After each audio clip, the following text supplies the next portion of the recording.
They won the battle before a single bomb dropped, while Admiral Yamamoto's combined fleet steamed toward what they believed would be their greatest triumph. Commander Joe Rochefort sat hunched over intercepted radio messages in the basement of Pearl Harbor's intelligence center, his shirt wrinkled, his eyes bloodshot from 18-hour days, pulling apart the Japanese Navy's most carefully guarded secrets one encrypted character at a time. It was May 1942, 6 months after Pearl Harbor had burned. The Pacific Ocean stretched endlessly before us, dotted with enemy-held islands, patrolled by Japanese warships that had dominated every major engagement since December 7th. The rising sun flag flew over Wake Island, Guam, the Philippines, and half the Pacific. Most Americans still believed we were losing this war, but here, in this cramped basement room they called Station HYPO, Lieutenant Commander Joe Rochefort and his team of cryptographers were about to change everything. I was Ensign Tommy Mitchell, fresh out of the Naval Academy, assigned to Station HYPO as a junior intelligence analyst. Most of my classmates were aboard destroyers or carriers, fighting the enemy with guns and torpedoes. I fought with pencils and worksheets, trying to make sense of the thousands of intercepted Japanese radio transmissions that poured through our receivers every day. It wasn't glamorous work, but as I would soon learn, it was the most important job in the Pacific. Rochefort stood at the center of it all, a thin man with piercing eyes and an almost supernatural ability to think like the enemy. While other officers wore pressed uniforms and polished shoes, Rochefort worked in a red smoking jacket and carpet slippers, chain-smoking Lucky Strikes as he pored over intercepts. He had been studying Japanese codes for years, and he understood their naval communication patterns better than some Japanese officers did. "Mitchell," he called to me that morning in late May, waving a decoded message. "Take a look at this. What do you make of it?" The message was fragmentary, full of the code designations we had been tracking for weeks. But one designation stood out: AF. We had been seeing references to AF in dozens of intercepts, always in the context of a major operation. The Japanese were planning something big, something that would happen at AF within days. "It's definitely a major target, sir," I said, studying the decrypt. "They're talking about carrier divisions, battleships, invasion forces." "This is huge." Rochefort nodded grimly. "The question is, where's AF? If we can figure that out, we might be able to do something about it." The debate had been raging for weeks. Navy intelligence in Washington insisted that AF was somewhere in the South Pacific, probably the Aleutians or even the West Coast. But Rochefort had a different theory, one that seemed almost too good to be true. "I think AF is Midway," he said, stubbing out his cigarette. "Every pattern analysis we've done, every traffic pattern, every reference to distance and timing, it all points to Midway. They're planning to take the atoll, and they're going to use their entire carrier fleet to do it." If Rochefort was right, we had stumbled onto the intelligence coup of the century. The Japanese were planning to attack Midway Atoll, a tiny speck of sand and coral 1,300 miles northwest of Hawaii. But more importantly, they were planning to use their main carrier fleet, the same ships that had attacked Pearl Harbor, to do it. If we could be waiting for them, if we could set a trap. But if Rochefort was wrong, if AF wasn't Midway, then Admiral Nimitz would be positioning our limited forces in the wrong place while the real Japanese offensive struck elsewhere. The stakes couldn't have been higher. "We need to be absolutely certain," Rochefort said. 100% certain. "Because if we're wrong, we could lose this war." That's when he came up with a plan that would prove his theory once and for all. It was audacious, risky, and completely against regulations. But it was also brilliant. "We're going to make Midway talk," he announced to the team. "We're going to force them to transmit something that will confirm their AF." The plan was simple but dangerous. Rochefort would send a message to Midway's garrison, instructing them to transmit a false emergency report about their water purification system breaking down. The message would be sent over regular Navy channels, which the Japanese were known to monitor. If Midway was indeed AF, then Japanese intelligence would intercept the water shortage report and relay it to their fleet. And when they did, we would be listening. Within 24 hours, our radio operators picked up a Japanese transmission reporting that AF was experiencing water supply problems. The trap had worked perfectly. AF was definitely Midway. "Gentlemen," Rochefort said, allowing himself a rare smile, We've just won the Battle of Midway. Now we need to make sure Admiral Nimitz knows what we've got. Admiral Chester Nimitz stood in his office at Pearl Harbor, reading Rochefort's intelligence summary with the careful attention of a man who held the fate of the Pacific in his hands. The report was extraordinary, a complete breakdown of Japanese battle plans, ship positions, timing, and objectives. It was almost too good to be true. "They're sending everything they have," Nimitz said, studying the order of battle. 4 fleet carriers, 2 light carriers, 11 battleships, 22 cruisers, 65 destroyers, and 21 submarines. Against our 3 carriers and handful of cruisers. The numbers were sobering. The Japanese would outnumber us in every category except one. We knew they were coming. Rochefort's intelligence gave us the most precious advantage in warfare. Complete strategic surprise. The Japanese believed they were hunting us, but we would be hunting them. I was in the intelligence center when the call came from Nimitz's office. "Send Rochefort up here," the Admiral's aide said, "and bring everything you've got on the Japanese plan." 20 minutes later, Rochefort stood before the Admiral, still wearing his red smoking jacket, carrying a thick folder of decoded messages and analysis. For the next 2 hours, he laid out everything we had learned about Operation Meet, the Japanese plan to capture Midway and destroy the remaining American fleet. "They expect us to respond exactly as we did at Coral Sea," Rochefort explained. "Yamamoto is positioning his main force here, 300 miles northwest of Midway, hoping to catch our carriers when they come rushing in to defend the atoll. But if we position our forces here instead," he pointed to a position northeast of Midway, "we can hit their carrier force before they're expecting us." Nimitz studied the charts, his weathered face showing no emotion. The decision he was about to make would either save the Pacific Fleet or destroy it. If Rochefort was right, we had a chance to inflict a devastating blow on the Japanese Navy. If he was wrong, we would sail our 3 remaining carriers straight into a trap. "How confident are you in this intelligence?" Nimitz asked. 100%, Admiral. "The Japanese are coming to Midway on June 4th. They'll approach from the northwest with 4 carriers in the lead. If we're waiting for them, we can hit them at dawn." The Admiral was quiet for a long moment. Finally, he nodded. "Very well. We'll position Task Force 16 and Task Force 17 here." He pointed to the position Rochefort had recommended. "But, Commander, if you're wrong about this, we won't have a Pacific Fleet left to defend Hawaii." "I understand, sir. But I'm not wrong." As Rochefort left the Admiral's office, I could see the weight of responsibility on his shoulders. In 3 days, everything we had worked for would be put to the test. Either we would spring the greatest trap in naval history, or we would hand the Japanese their most complete victory. The next 48 hours were a blur of activity. Admiral Halsey's Task Force 16, built around the carriers Enterprise and Hornet, had been rushed back from the South Pacific.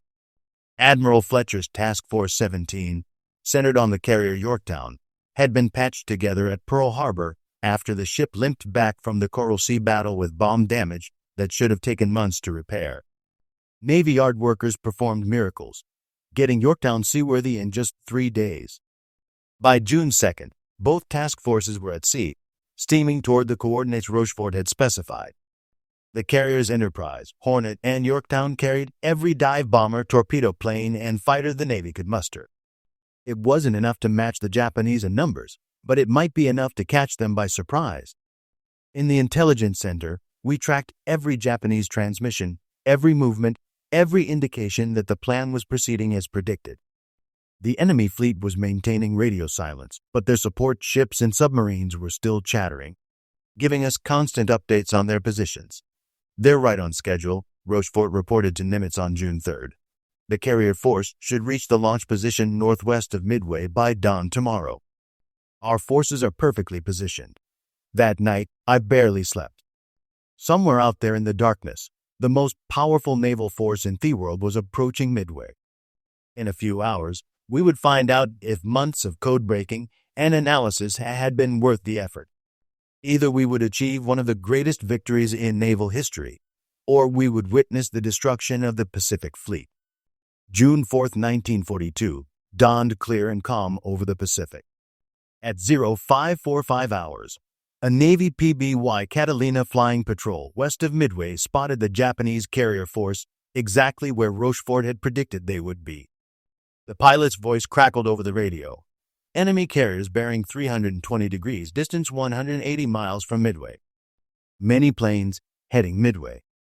In the Intelligence Center at Pearl Harbor, we received the contact report with a mixture of excitement and terror.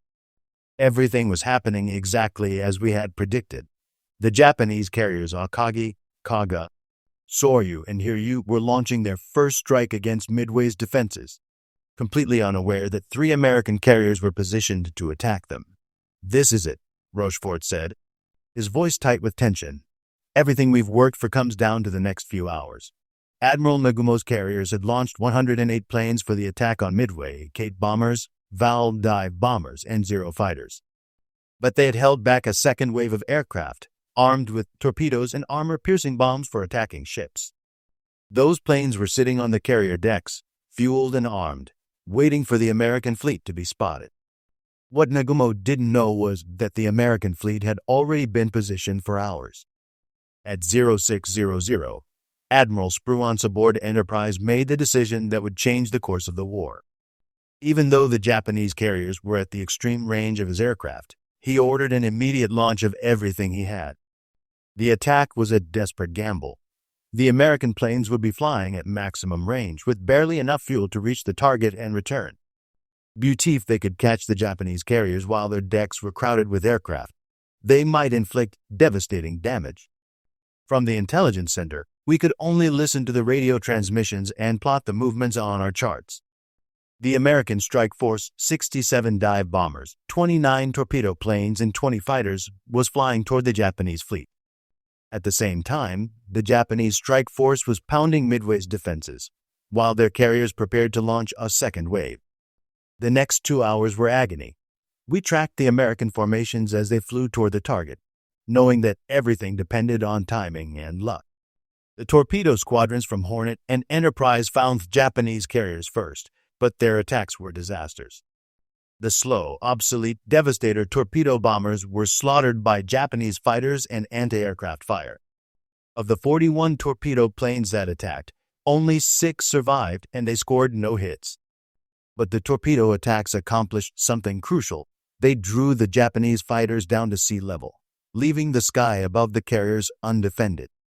At 10:20 hours, Lieutenant Commander Wade McCluskey's dive bombers from Enterprise spotted the Japanese fleet and rolled into their attacks. The radio came alive with excited voices. "I see them. 4 carriers in a box formation, going in on the nearest one." What happened next would be remembered as the most decisive 5 minutes in naval history. The American dive bombers plunged down on the Japanese carriers, their bombs tearing through flight decks crowded with fueled and armed aircraft.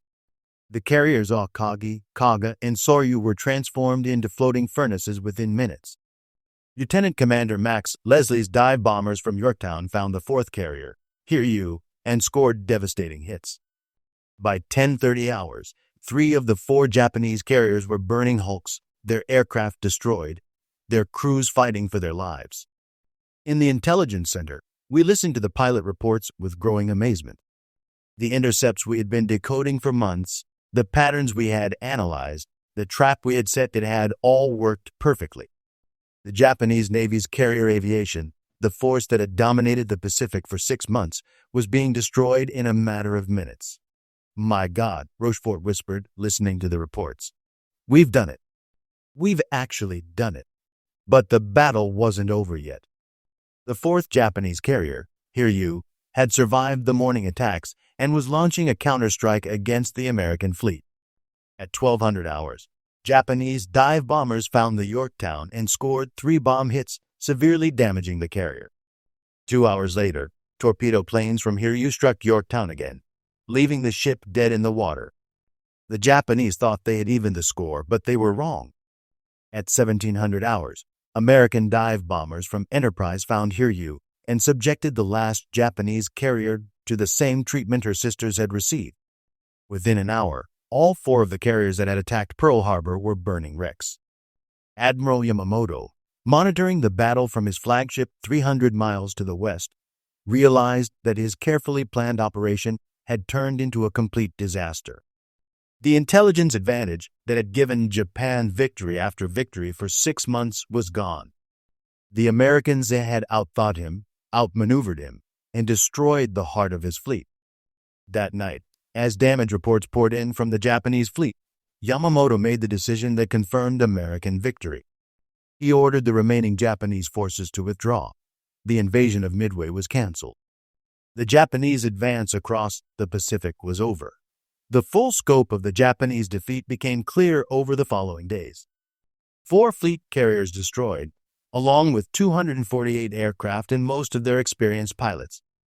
The cream of Japanese naval aviation, the men who had trained for years and had been considered the best in the world, was gone. Japan had lost more carrier aviation strength in one day than it could replace in 2 years. American losses were severe but manageable. The Yorktown was eventually sunk by a Japanese submarine, and we lost 145 aircraft with their crews. But Enterprise and Hornet were undamaged, and most of our pilots who were shot down were rescued. More importantly, we had proven that Japanese forces could be defeated. In the intelligence center, we worked around the clock analyzing the intercepted Japanese communications from the battle. The enemy radio traffic painted a picture of complete disaster. Frantic damage reports, desperate calls for rescue ships, and increasingly desperate attempts to salvage something from the wreckage of their fleet. "Listen to this," I said to Rochefort, showing him a decoded message from Admiral Yamamoto to Combined Fleet Headquarters. He's reporting that all 4 carriers are lost and requesting permission to withdraw all forces. Rochefort studied the message, his face showing a mixture of satisfaction and exhaustion.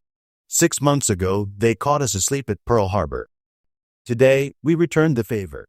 The difference is, we were ready for them. The strategic implications were enormous. Japan's plan to expand their defensive perimeter across the Pacific was finished.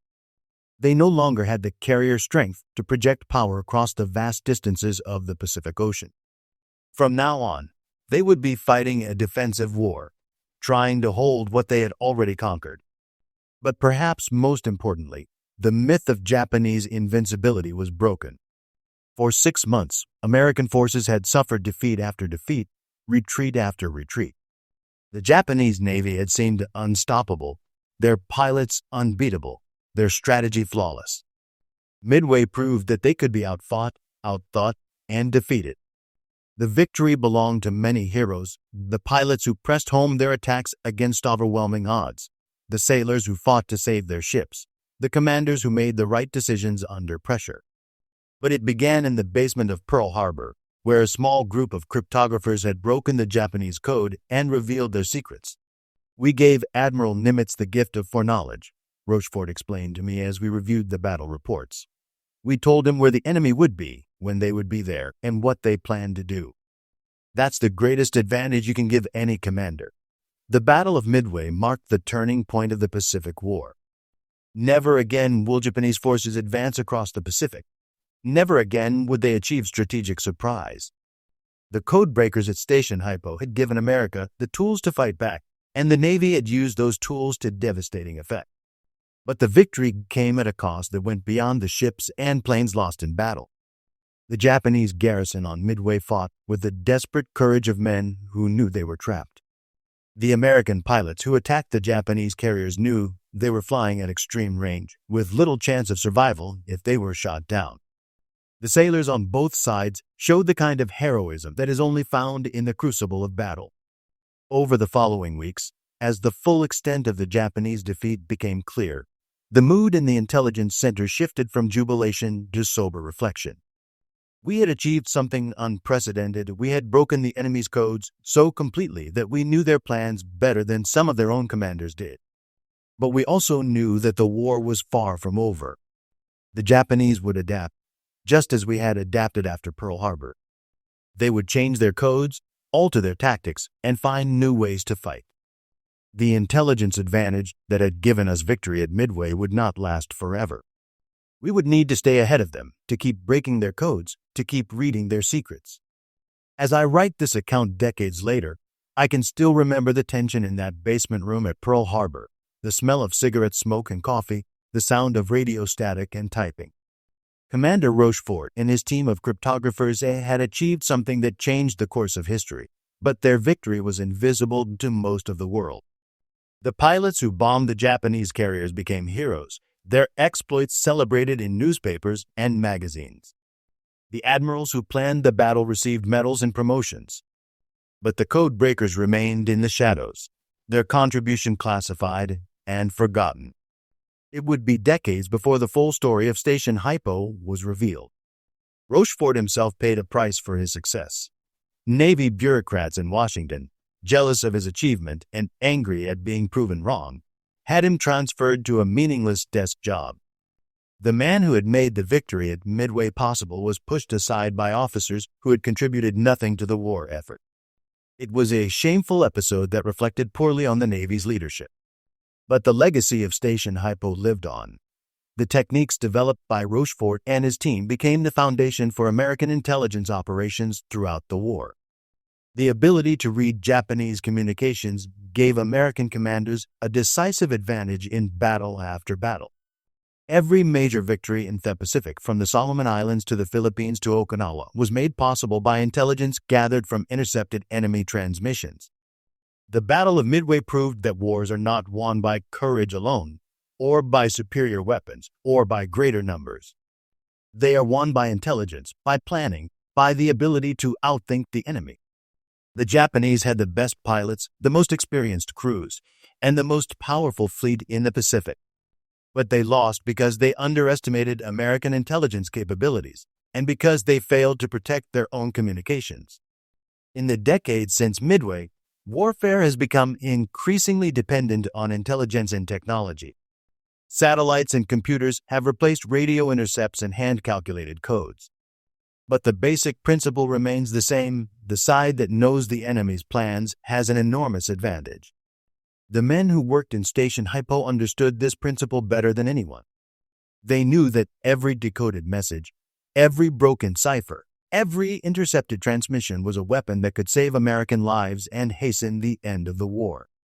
They worked 18-hour days, 7 days a week, driven by the knowledge that their work was literally a matter of life and death.